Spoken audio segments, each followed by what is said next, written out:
입추, 말복이 지나서 그런지 아침 저녁으로는 좀 시원합니다. 그런데 60대는 참 힘든가 봅니다. 자, 세대론을 이야기하는 것은 구분을 짓는 건 쉽지만 특수하고 보편적인 그런 특성을 같이 지니고 있기 때문에 우리나라에서 50대다, 60대다 이야기하는 것은 말하기는 쉬워도 위험한 측면은 있습니다. 그러나 동시대에 비슷한 경험을 한 사람에 대해서 이야기하는 것은 의미가 있기 때문에 지금 60대들이 왜 이렇게 힘든가, 심리적으로 또는 경제적으로, 그리고 자기 세대를 이야기할 때는 대개 비관론을 이야기하는 경우가 많습니다. 그래야 다른 사람의 이목을 받을 수 있고 또 동정을 받을 수도 있고 또 자기 합리화를 할 수 있기 때문에 그렇게 자기 세대를 비하하는 측면이 있는데 20대도 심지어는 이태백, 20대 태반이 백수다, 뭐 사오정, 40대, 45세대면 정년이다. 이렇게 자기 세대를 낀 세대 또는 불우한 세대다 이렇게 말하는 경우가 있지만 정말 60대 이상이 노인들이 힘든 것 같습니다. 왜 그런가? 자, 이번에 얼마 전에 송도에서 총기 사건이 났죠. 아주 엽기적이죠. 아버지가 아들을 살해했는데 그것도 자기가 만든 총기로.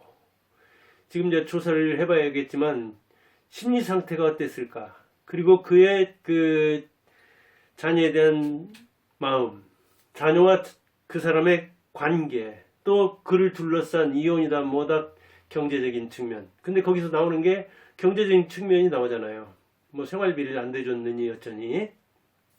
그런데 이번에 또 허영 민주당 의원이 있는데 허영이라는 사람이 있습니다. 허영. 자, 이 허영이 민주당 의원실에서 조사를 해보니까 카드론 상태가, 카드론 현황이 60대 이상이 심각하다는 겁니다.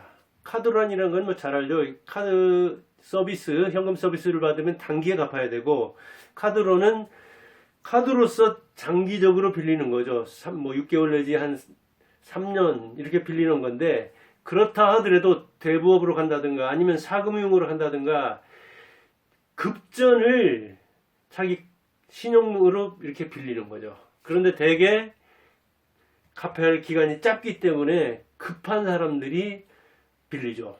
이자는 또 굉장히 높죠. 10% 안팎인데 대개 뭐 5%에서 20%라고 하지만 10%를 넘어가는 경우가 매우 많죠. 급전을 빌린다는 거예요. 생계비나 병원비나 뭐 아들 때문에, 자녀 때문에. 이렇게 급전을 빌리는 사람들을 조사해 보니까 누가 위험하다? 60대 이상이. 어떤 측면에서 4년 사이에 전반적으로 이용자가 감소했는데 오히려 사용해 가고 연체율은 올랐다고 합니다. 그런데 누구 때문에 그런가 봤더니 60대 때문에 4년 사이에 다른 계층은 대개 50대도 조금 늘긴 했지만 다른 계층은 줄었는데 사용 금액과 연체율이 증가한 주 원인이 60대 이상이더라. 잔액 증가율은 오히려 60대에서는 70%나 늘었다고 합니다. 그러니까 60대 이상에서 잔액이 굉장히 올라가고 그 다음에 얼마나 힘든가, 연체율도 매우 올라갔다고 합니다.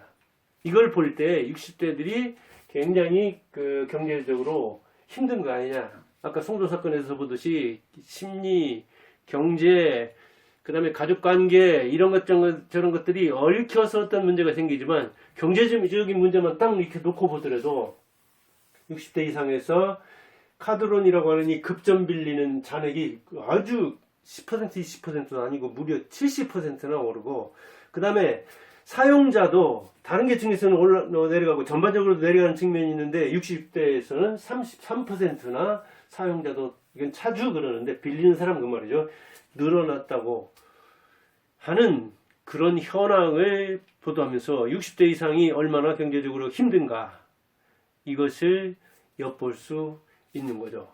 그러면 60대들은 이렇게 경제적으로 힘든데 사실은 60대들은 힘이 셉니다. 저는 저력이 있다고 봅니다. 저도 60대, 58년 개띠인데 60대 후반이잖아요. 60대들은 그러면 어떤 저력이 있느냐? 60대 저력이 있어요. 어떤 측면에서? 우선 문화적인 측면에서. 문화적인 측면에서 이해의 폭이 넓다는 거예요. 동양 것도 이해하고 서양 것도 이해하고 60대만 해도 이것저것 다 접했잖아요. 그 다음에 옛날도 알고 지금도 알고. 옛날에 60대들이 어디에서 공부했습니까? 이 호롱불 밑에서 공부했습니다. 이 호롱불. 제가 이거 가지고 있기 때문에 등잔밑이 어둡다 하는 것은 호롱 여기 등 위로 불을 켜잖아. 여기다 불을 켜면은 등잔 밑은 이게 호롱불을 받치고 있죠. 그 밑이 어두울 수밖에 없죠. 이런 농경문화에서 나오는 전기가 없을 때 제가 전기 한 중학교 때 들어왔던가요? 우리 동네 시골 마을에도 이렇게 호롱불에서 생활했습니다. 그러니까 등유를 이렇게 호롱에다 넣어서 켜는데 등잔 밑이 어두운 것도 알지만 우리 6남매나 되는데 방 한두 칸에서 쓰는데 저녁에 얼마나 화장실 간다 하더라도 조심해야겠습니까? 잘못하면 호롱불 넘어지면 불나니까요. 이런 속에서 살았거든요. 그러니까 그 당시의 문화를 이해합니다. 그리고 그때는 어땠어요? 제가 지금 이런 옷을 입고 있죠. 섬유, 화학섬유든 인공섬유, 또 천연섬유든 그 배를 짜는 걸 저는 봤습니다. 어머니가 이 아랫방 골방에서 이게 북입니다. 북이 왔다 갔다 하잖아요. 싣고서 날실 사이를 왔다 갔다 하는 삼배 짜는 걸 보았거든요. 그리고 동네 친구가 그 편집기라고 해서 이렇게 짜는 거 기계로 그 일본말로 욕고 그러던데 그것도 봤거든요. 그리고 방직회사 다니는 이 또 친구들 또 장인어른이 미신계통 하니까 이 방직회사 섬유회사 이런 문화. 자, 어머니가 길쌈해가지고 배 짜는 것부터 쭉 봤어요. 호롱불에서부터 전기까지 봤어요. LED까지 봤어요. 배 짜는 것에서부터 봐가지고 우리나라 섬유산업이 베트남으로 중국으로 넘어가는 것까지 봤거든요. 저는 이재명과 윤석열이 같이 60대지만 윤석열이 이재명한테 패배한 데는 이런 문화적인 이해, 세대에 대한 이해가 윤석열이 훨씬 이재명한테 뒤졌기 때문이라고 생각합니다. 이재명은 산골에서 살았으니까 얼마나 시골 문화를 알겠어요. 그리고 그 시골 문화를 이해하면은 문화를 이해하는 저변이 넓기 때문에 누구와도 말이 통하잖아요. 윤석열. 도시에서 살았고, 부연집에서 살았고, 교수들로 컸기 때문에 얼마나 협소했겠어요. 이 문화 이해력에서부터 뒤졌다고 봅니다. 그리고 신구도 알고, 저는 도농도 합니다. 전주 그렇게 도시는 아니지만, 자녀들 서울에서 학교 다니는 동안에 견문을 넓히려고 한 15년, 20년 왔다 갔다 하면서, 그리고 시골에서 살았기 때문에 제가 산 곳은 전라북도 진안이라는 곳이기 때문에 그 진안에서 태어난 그 당시에 이 60대 그 사람들의 문화를 상당히 이해를 하거든요. 그러니까 전주라는 이 중소도시 이해하고 시골 이해하고 자녀들 학교 다니는 동안에 서울 가서 이해하려고는 이렇게 도농 이해, 신구 이해, 고금 이해, 동서 이해 그 문화를 어찌 보면 개인 특수한 경우지만 보편적인 측면으로 폭을 넓힐 수 있잖아요. 옆으로나 그 다음에 또 깊이 높이를 알 수가 있잖아요. 윤석열은 그 측면에서 굉장히 취약하죠. 근데 그런 사람을 세운 이 국힘 문제가 있는 거죠. 자, 문화적인 이해라는 것은 우리가 살아가는 그 바탕이기 때문에 굉장히 중요한 거죠. 그 다음에 세대에 대한 이해도 하고 있습니다. 왜? 자, 위로 부모, 지금 80대, 90대죠? 제 부모 세대들이 8, 90대입니다. 그 다음 나, 60대입니다. 그 다음에 자녀, 두 아들 지금 30대입니다. 자, 이 문화적인 이해도 굉장히 중요합니다. 그 중간 세대라는 겁니다. 제 지금 그 장인장모 하며 이모들, 고모들, 작은아버지, 큰어머니, 90대, 80대에서 그 친척 중에는 또 100대도 있습니다. 이 사람들이 어떻게 살았는가를 안다니까요. 우리 어머니가 삼배 짜는 걸 봤다니까요. 길 써먹는 걸 봤다니까요. 동네에서. 그러면 그 사람들이 어떻게 살았는가를 알기 때문에 문화적으로 그 사람들하고 이야기할 수도 있고, 그 사람들이 이야기하면 윗세대에서 부모 세대가 이야기하는 걸 알아들을 수 있습니다. 6.25 이야기라든가 뭐라든가 이런 걸 간접으로. 저는 군대를 갔다 왔기 때문에. 윤석열은 군대도 갔다 왔잖아요. 그러니까 그런 그 이해가, 이런 세대에 대한 이해가 역시 60대에게는 되게 보편적으로 있습니다. 제 또래, 제 시골 마을 한 50호쯤 됐습니다. 50호쯤 되는데 남녀 또래가 한 10명. 그 10명 중에는 초등학교 졸업 못한 경우도 있고 저처럼 박사도 있고 그러거든요. 아주 다양하죠. 그러니까 제 또래는 이렇게 학력이 다양합니다. 경력도 역시 다양합니다. 직업도 다양합니다. 사는 것도 다양하겠죠. 말할 것도 없이. 정확히는 알지 못하지만 어렵게 사는 사람부터 부유하게 사는 사람까지 그 10명만 봐도, 우리 또래만 봐도 다양하거든요. 그럼 그런 것에 대한 이해도 역시 이재명이 윤석열을 앞서잖아요. 그러니까 이념이나 이 뭐 정당을 떠나서 어찌됐든 대통령이 되면 남의 말을 알아듣기는 해야 되죠. 근데 그렇게 진폭이 좁으면서 문화 이해나 세대 진폭, 이해 진폭이 좁으면서 귀까지 닫아버리면, 남의 말을 경청하지 않으면 다스릴 수 없는 거죠. 근데 윤석열은 그런 조건을 또 갖췄잖아요. 이념은 존쪽 갔는데 인간이 능력이 없으니까 문제가 생겼잖아요. 그러니까 60대에도, 같은 60대에도 둘 다 이재명, 윤석열 60대지만 개인차는 있어요. 그러기는 하지만 이런 시대에서 산 사람이 많다는 걸 알아야 되거든요, 윤석열은. 근데 이재명이 이런 비슷한 상황에서 살았죠. 그러니까 위로도 통하고 아래도 통하는 측면이 있잖아요. 잘 적응하는 면은 있잖아요. 어찌됐든 정책이라든가 뭐 마음에 안 드는 거 많지만 저도 이렇게 살았다 그런 이야기예요. 그래서 중학교 때는 펜글씨로 쓰고 살았어요. 그만은 한 60명, 70명이 한 반에 있는데 펜, 잉크 그 안 엎질러지게 하려면 얼마나 얌전하게 놀아야겠습니까? 그런 속에서 학교를 다녔다고요. 저는 시골의 이 호롱불에서. 그러니까 그런 학교 문화를 이해하고, 그 다음에 그런 어떤 전화도 우리 집에는 저 대학교 다닐 때도 없었던가, 그 교회에 있었던가, 동네 마을에 관해, 아무튼 이렇게 전화도 늦게 들어왔습니다. 그러니까 그런 것에 대한 이해를 우리는 늦게 어찌 보면 했지만 60대로서 이렇게 3대의 중간처럼 문화나 세대에서 다양성을 구비하고 있죠. 그러니까 이거 굉장한 조력이죠. 사업할 때도, 정치할 때도, 또는 자기 인생을 개척할 때도. 그래서 제가 인생 성향가를 자처하는 겁니다. 제가 잘나서가 아니라 다양한 사람들을 뭐랄까 만날 수 있고, 다른 사람의 삶을 이해할 수 있고, 또 제가 시행착오를 많이 겪었기 때문에 다른 사람에게는 시행착오를 덜 겪게 하는 말을 할 수가 있다. 그런 차원에서 제가 인생 성향가를 자부하는 겁니다. 잘났단 얘기가 아니라, 제대로 된 일은 없었지만 그래도 다른 사람에게 할 말은 있고 다른 사람의 말을 들을 건 있다. 그런 생각에서 이야기하는 거예요. 지금까지 바라는 대로 된 적 없어요. 그렇다고 제가 부모를 선택할 수는 없잖아요. 제가 전라북도 진안에 선택해서 태어난 건 아니잖아요.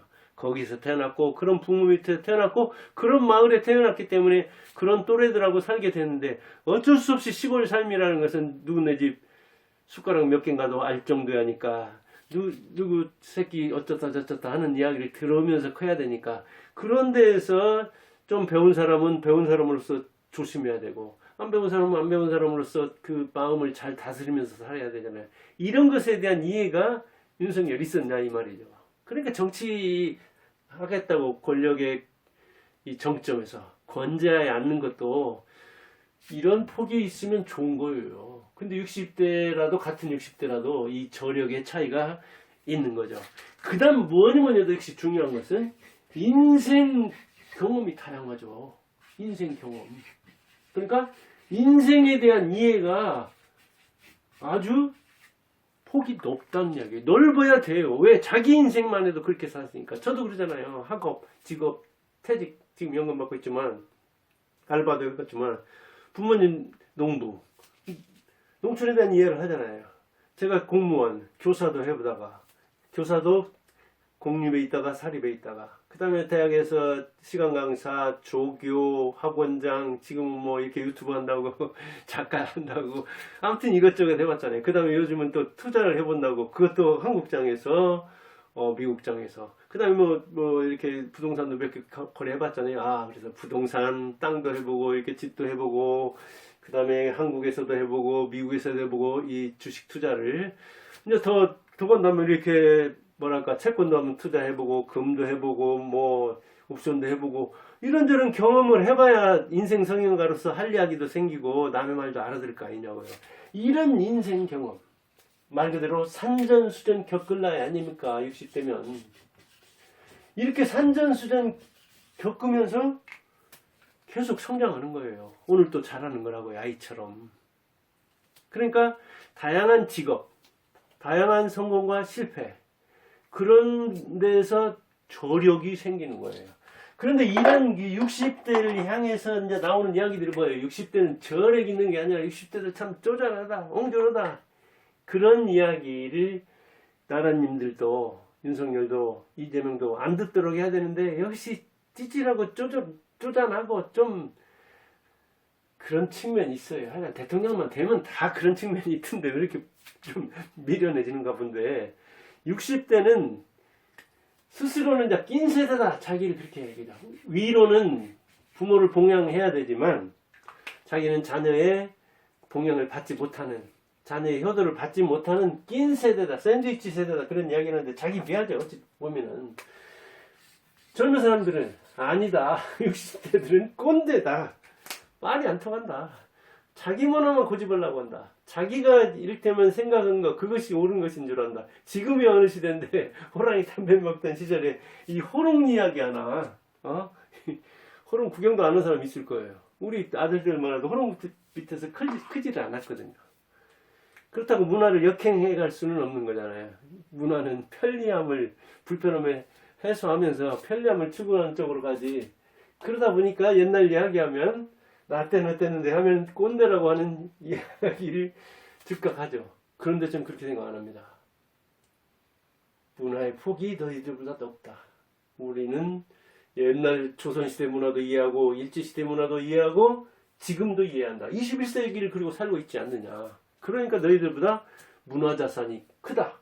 세대자산이 크다. 인생자산이 크다. 60대가 어때서? 이제부터인데. 그러니까 기죽을 필요 없다는 이야기예요. 좀 심리적으로 굉장히 힘들고 경제적으로 힘들 수 있어요. 얼마든지 그럴 수 있거든요. 경제 힘들 수 있죠. 그 다음에 가족관계 복잡하죠. 남녀관계, 이 성별관계 복잡하죠. 그래도 나는 열심히 살았다.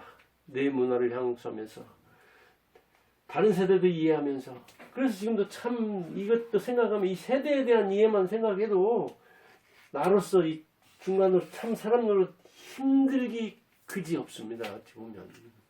그러나 그게 인생이잖아요. 이제 나도 생로병사에서 노로 갔잖아요. 그러면 병 들고 이제 죽는 것만 남았죠. 어찌 보면. 그러나 80대, 90대는 거의 다 병사잖아요. 돌아가셨거나 병든 상태들이 많습니다. 60대 후반만 해도 온전하지 않은데 오죽하겠어요. 80대, 90대 되면. 그때까지 건강하게 산다는 것은 자기관리가 대단했다는 이야기죠. 그리고 빈부차가, 60대들의 빈부차가 굉장히 크다는 이야기예요, 지금. 60대들은 그래도 이 부동산 불패 신화를 기록할 수 있는 그런 기회를 많이 맞았어요, 사실은. 저부터도 그랬어요. 근데 잘 못해서 불을 많이 일구지 못했지만. 그 다음, 취업 같은 거라든가 이런 거, 창업 같은 거, 이런 데에서 혜택 볼 측면이 많았어요.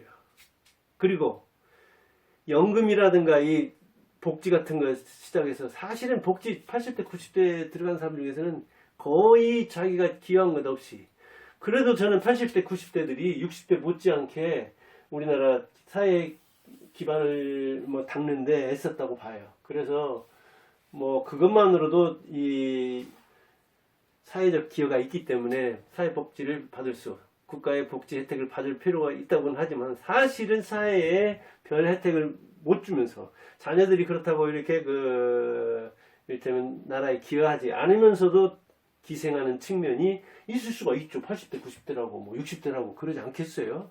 그러긴 하지만 80대, 90대들의 이 나라에는 기회 못했어도 적어도 자녀를 위한 희생, 그것이 또 자녀들이 모여서 자기 새끼밖에 없다고 보고 새끼만을 위해서 살았다 하더라도 그것이 결국은 가족이고, 가라는 거잖아요. 국가라는 거지. 가가 집이잖아요. 집. 국가에도 집이 들어가잖아요. 집 보면. 가정으로서 역할을 제대로 했다면, 뭐 요새 호다 가다 이런 거 그 비혼 문화를 얘기하는 페미니스트들은 싫어하는데, 아무튼 이렇게 인생 경험을 다양하게 쌓으면서 산전 수전, 그 다음에 요즘에는 공중에서까지 싸우잖아요. 저도 그런다니까요. 국장이 아니라 미장까지, 우주전까지 나오잖아요. 트럼프. 그리고 미국은 사실은 우주군이 있잖아요. 공군이 아니라. 그렇게 우리도 우주에 대한 의식도 가져야 돼요. 우리는 우주의 보배입니다. 60대들 저력이 있습니다. 자긍심을 가질만 합니다. 그리고 자기가 기회를 못했다 하면은 내가 가지고 있는 무형자산으로서 사회에 기여할 게 없는가. 그러고 사회복지 혜택을 받으면 되는 겁니다. 열등감 가질 거 없는 거거든요. 근데 60대들이 참 심리적으로 경제적으로 힘들다는 그 소식을 듣고 같은 60대로서 마음이 아픈 측면이 있어요. 자녀들에 대해서 실망할 수 있죠. 고민할 수 있죠. 말할 거 없죠. 자녀가 마음대로 됩니까? 자기 인생도 마음대로 안 되는데 그냥 밖에 나가서 밥벌이 하면 만족하고 감사해야 되죠. 부모에 대해서도. 이렇게 난 부모 잘못 만나서 이렇게 고생한다 하지 말고, 난 이런 부모를 만나서 적어도 그래도 밥벌이라도 하고 있다.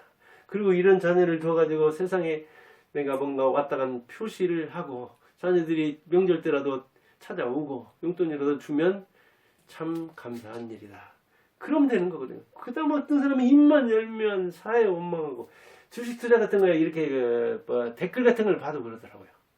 누구한테 이게 상담을 원하는데 보면은 참 많은 숫자가 한 절반 정도는 그때 뭘 샀어야 되는데, 그때 뭘 팔았어야 되는데, 그때 뭐 더 넣었어야 되는데, 그때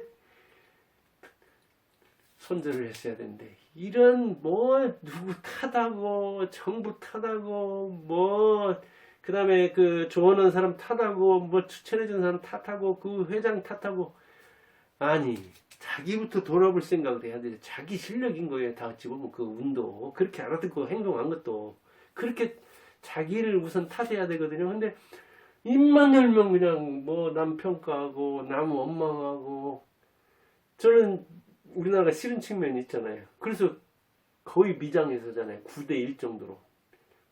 왜?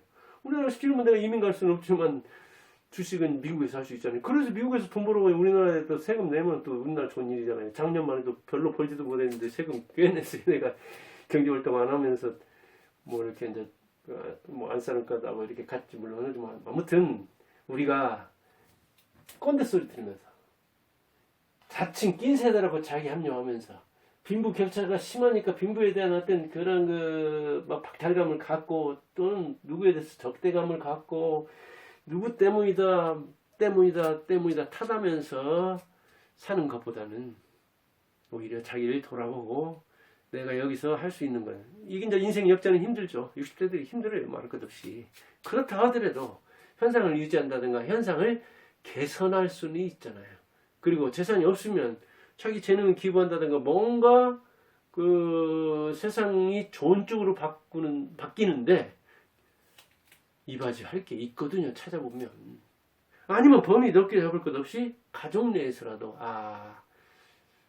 배우자하고 관계 좀 설립을 잘해야 되겠다. 자녀들하고 관계 잘하고, 그 다음에 이제 이 친인척들 사이에 내가 받기만 했는데 베풀 게 뭐가 없는가, 이런 생각을 한다면, 아니면 받기만 하고 오히려 원망을 돌려줬는데 이제는 안 그래야 되겠다라든가, 그럼 관계가 또 좋아지잖아요. 그럼 더 주고받는 거니까 더 들어와요. 어찌 보면. 그래서 수용력 기르고 포용력 기르고 여유 있으면 좀 주머니 열고 이러면 하는 일에서도 잘 풀리고 좋은 소리도 듣게 되고, 그게 바로 애국자죠. 그런 차원에서 오늘은 60대 참 힘센 세대인데, 저력이 있는 세대인데 왜 그렇게 요새 특히 60대 남자들 뭔 이렇게 사건, 물론 언론 얘기를 그대로 믿지 않습니다. 언론은 얼마나 이 침소봉대 잘합니까? 그러긴 하지만 60대들이 객관적으로 이렇게 힘들다는 것을 카드론 현황을 보면서 들었고, 그걸 듣고 60대로서, 같은 60대로서 이런저런 이야기를 해봅니다. 힘내서 우리 60대들의 저력을 보여줘서 우리나라가 더 잘 되는 쪽으로, 또 집안이 잘 되는 쪽으로, 그 다음에 자신이 행복한 쪽으로 크게 생각하고 나를 넓히는 그런 사람이 되기 바랍니다. 감사합니다.